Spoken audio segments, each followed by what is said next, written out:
زکوٰۃ کس کس کو دی جا سکتی ہے اور کتنی رقم ہو تو زکوٰۃ بنتی ہے؟ تو آئیے پہلے زکوٰۃ کا لغوی معنی سمجھ لیتے ہیں۔ زکوٰۃ کا لغوی معنی ہے پاکیزگی، پاک ہونا۔ گویا کہ جو ہمارا مال ہوتا ہے، ہم جب اس کو زکوٰۃ نکالتے ہیں یا عشر نکالتے ہیں تو ہم اپنے مال کو پاک اور صاف کر رہے ہوتے ہیں۔ گویا کہ ہمارے پاس رقم بہت زیادہ موجود ہے، سونا زیورات ہر چیز موجود ہے، لیکن وہ ہے نا پاک۔ جب تک زکوٰۃ ادا نہیں کریں گے وہ پاک نہیں ہوں گے۔ بندہ جب ان کی زکوٰۃ ادا کرتا ہے گویا کہ وہ مال ہمارے پاس جو موجود ہے وہ کیا ہو جاتا ہے؟ پاک اور صاف ہو جاتا ہے۔ اور چونکہ زکوٰۃ کا حکم رب ذوالجلال نے قرآن کریم فرقان حمید میں ارشاد فرمایا۔ رب ذوالجلال قرآن کریم فرقان حمید میں ارشاد فرماتا ہے، فرمایا ان الذين آمنوا وعملوا الصالحات واقاموا الصلاة وآتوا الزكاة لهم اجرهم عند ربهم۔ رب ذوالجلال نے فرمایا کہ بے شک جو لوگ ایمان کے ساتھ سنت کے مطابق نیک کام کرتے ہیں، نماز قائم کرتے ہیں اور زکوٰۃ ادا کرتے ہیں، ان کا اجر ان کے رب تعالی کے پاس ہے، ان پر نہ کوئی خوف ہے نہ کوئی غم ہے۔ اب دیکھیے زکوٰۃ کی فرضیت اور اس کی اہمیت کا علماء فرماتے اس بات سے اندازہ لگایا جا سکتا ہے کہ اسلام کا سب سے پہلا فرض نماز ہے، اور نماز کے ساتھ ہی زکوٰۃ کا حکم دیا گیا۔ گویا جتنا فرض نماز کے اندر ہے، جتنا حق نماز کا ہے، اتنا ہی حق اس زکوٰۃ کا بھی ہے۔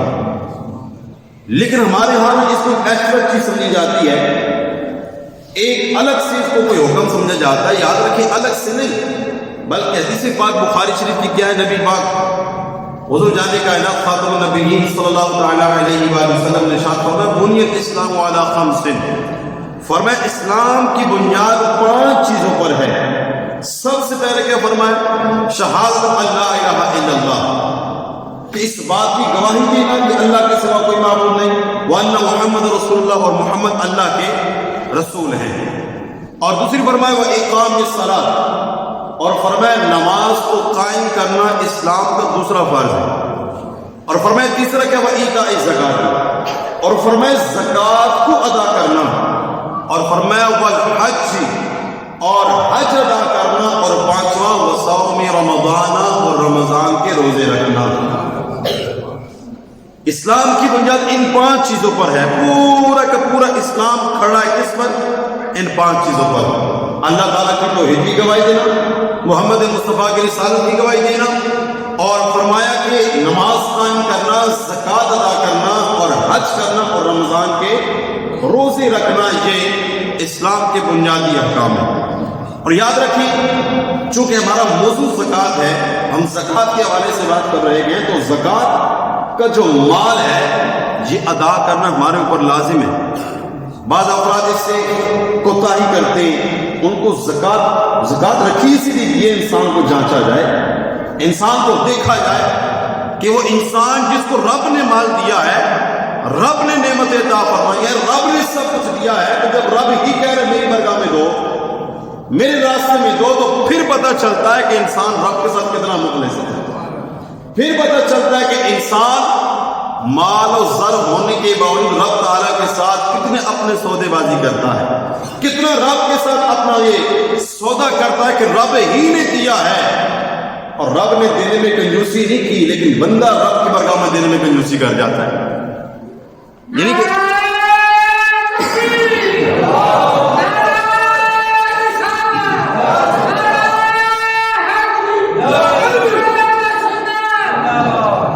حدیث پاک سماعت فرمائے، نبی کی بات بخاری شریف کے حدیث پاک، نبی کریم رحیم صلی اللہ علیہ وسلم نے ارشاد فرمایا قیامت کے روز زکوٰۃ ادا نہ کرنے والوں کا مال و دولت گنجا سانپ بن کر ان پر مسلط کر دیا جائے گا۔ جس مال کو میں اور آپ سمجھتے ہیں میری چاہت ہے یہ میری جند جان ہے، میری زندگی ہے، میرا سب کچھ ہے، اور زکوٰۃ دینے سے بھی گریز کرتے ہیں اور کنجوسی کر جاتے ہیں، فرمایا یہ مال و دولت روزی معیشت گنجا سانپ بن کر، یعنی گنجے سے مراد زہریلا سانپ بن کر اس پر مسلط کر دیا جائے گا اور وہ اسے بار بار ڈستا رہے گا۔ اور وہ گنجا سانپ کون سا ہوگا؟ فرمایا وہ سانپ کہے گا میں تیرا مال ہوں، میں تیرا خزانہ ہوں۔ جس کو آج ہم ہر طرح کے بینک میں سنبھال کر رکھتے ہیں، تجوریوں میں سنبھال کر رکھتے ہیں، اور کسی کو بتاتے بھی نہیں، بھائی کو بھی نہیں بتاتے، والد کو والدہ کو بھی نہیں بتاتے، چھپا چھپا کے رکھتے ہیں۔ اور پھر جب وہی مال اگر زکوٰۃ ادا نہ کی گئی، جس مال کو میں اور آپ سمجھتے رہے، بلکہ بزرگ کا بڑا پیارا فرمان مجھے بھی یاد ہے، فرمایا جو تیرے پاس ہے وہ تیرا نہیں ہے، جو تیری مٹھی میں ہے مال، جو پیسے ہیں وہ تیرے نہیں ہیں، فرمایا تیرے وہ ہے جو تو نے رب کی راہ میں دے دیے ہیں، جس کو تو نے رب کے راستے میں ادا کر دیا ہے، رب کی راہ میں دے دیا ہے، کسی غریب یتیم مسکین کو دے دیا ہے، کسی مدرسے اور مسجد میں دے دیا ہے، فرمایا وہ تیرا مال ہے جو تیرے پاکٹ میں ہے، تیرے بینک میں ہے، تیری تجوری میں پڑا ہے، فرمایا وہ تیرا نہیں، وہ تو کسی وقت بھی نکل سکتا ہے، فرمایا تیرا مال وہ ہے جو تو نے رب کی راہ میں دے دیا ہے۔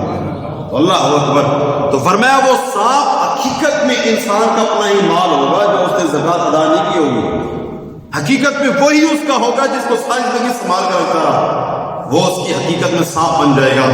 اور یاد رکھیں مصارف زکوٰۃ کون کون ہیں؟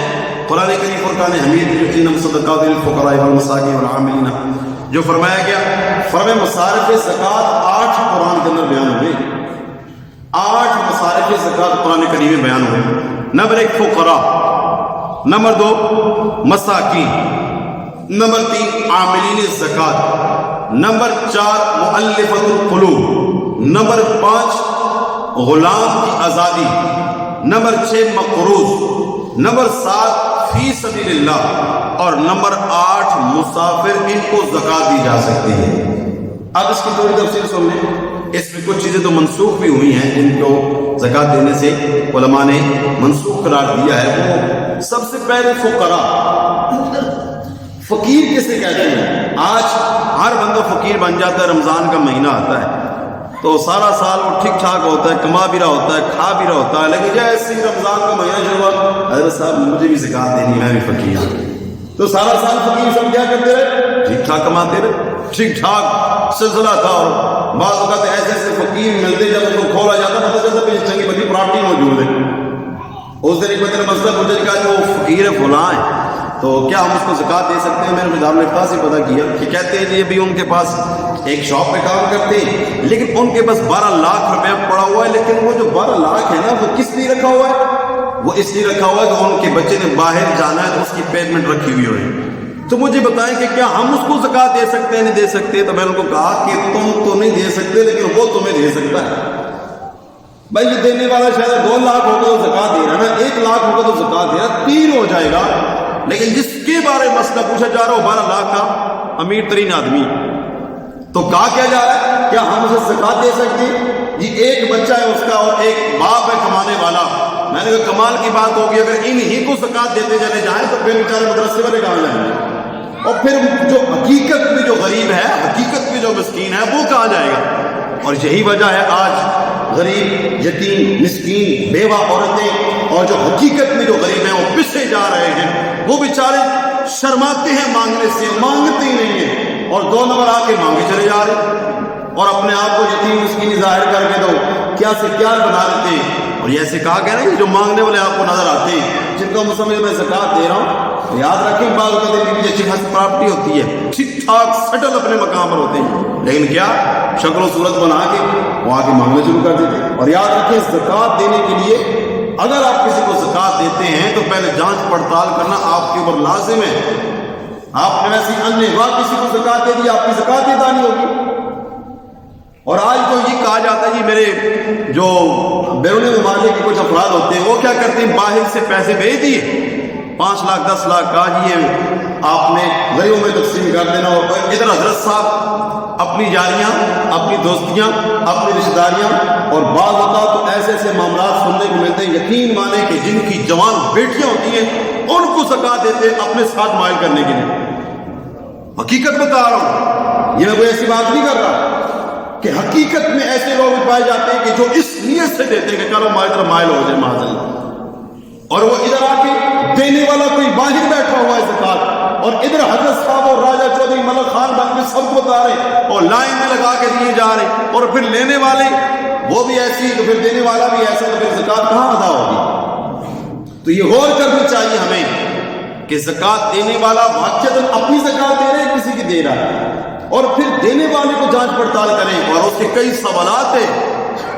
دارالفتہ سنت پاکستان کے دارالفتہ ہے, وہ کئی سوال کرتا ہے ایک بندے کو زکات دینے کے لیے. کیا وہ شریف مسکین ہے؟ کہیں وہ سید تو نہیں ہے, کہیں وہ ہاشمی تو نہیں ہے, کہیں وہ اس کے علاوہ عباسی تو نہیں ہے جی. اس کے بعد اس کی ملکیت میں کتنی زمینیں ہیں, اس کے پاس کیا کیا پراپرٹی ہے, کیا کیا ہے. لیکن ادھر زکات دینے والے کوئی سوال کرتے نہیں کرتے. اسے پتا ہے میں نے فلاں بندے کو دینی ہے, اور پورے سال کے لاکھ لگی ہوتی ہیں, سال بعد وہی آتے ہیں وہی گھرانے لے کے چلے جاتے ہیں. حالانکہ شاید ہو سکتا ہے جس وقت آپ اس کو زکات دے رہے تھے اس وقت وہ غریب تھا, لیکن ایک سال میں لوگ امیر نہیں ہو جاتے, ایک دن میں امیر ہو جاتے لاٹری لے کر, اور سال بعد ہی وہ لسٹ ہوتی ہے لسٹ کس کس کو ہم نے دی تھی. اب لسٹ میں اگر 5 بندے مستحق تو 20 بندے امیر ہو گئے, پھر بھی ان کو زکات کی ان کی لسٹ میں نام تو لکھا ہوا ہے, اور پھر لسٹ کا نام لے کر آنے والے بھی ایسے ایسے ملتے جیسے کہ آٹا فری دیا جا رہا ہے. کیا سمجھتے ہیں سارے غریب کھڑے ہوتے ہیں؟ نہیں, اے بندہ ٹھیک ٹھاک صحیح ٹھیک ٹھاک میں نے اپنی آنکھوں سے دیکھے لائن میں کھڑے ہو, کہا آپ کیوں انہیں جی فری ملنا تھا کیوں نہ کے لیے. تو زکات کی بھی ہمارے حالات ایسے نہیں جی مل رہی تو پھر کیوں نہ لے, اللہ کی نعمت ہے. اور یاد رکھیں ایسے بندے کی زکات لینا حرام ہے, اور ایسے بندے کو زکات دینا بھی حرام ہے.